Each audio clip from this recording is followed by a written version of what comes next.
महाराष्ट्राच्या राजकारणात मोठी घडामोड समोर आली आहे। शिवसेना आणि मनसे यांच्यात अधिकृत युती झाली आहे। मराठी मतदारांमध्ये उत्साह तर विरोधकांमध्ये अस्वस्थता असं वातावरण सध्या राज्यभर पाहायला मिळत आहे। पण सर्वात मोठा प्रश्न, या युतीचा फायदा महापालिका निवडणुकीत होणार का?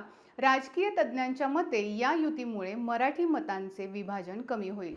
मुंबई, ठाणे, नाशिक, पुणे, छत्रपती संभाजीनगर यांसारख्या शहरांमध्ये मनसेचा प्रभाव मराठी तरुणांवर मोठा आहे, तर शिवसेनेकडे संघटनात्मक ताकद आणि अनुभवी नेतृत्व आहे।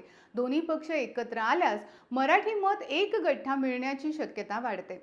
स्थानिक पातळीवर कार्यकर्त्यांची मोठी फौज उभी राहते। निवडणूक प्रचार अधिक आक्रमक आणि प्रभावी होऊ शकते। मात्र काही आव्हानं देखील आहेत। दोन्ही पक्षांच्या भूमिका व कार्यपद्धतीत फरक, जागा वाटपवर संभाव्य मतभेद, युती जरी झाली तरी मत पूर्णपणे ट्रान्सफर होतीलच असं नाही। तरीही एक गोष्ट स्पष्ट आहे, ही युती महापालिका निवडणुकीचं गणित बदलू शकते। आगामी काळात या युतीचा प्रभाव किती वाढतो हे पाहणं महत्त्वाचं ठरतं।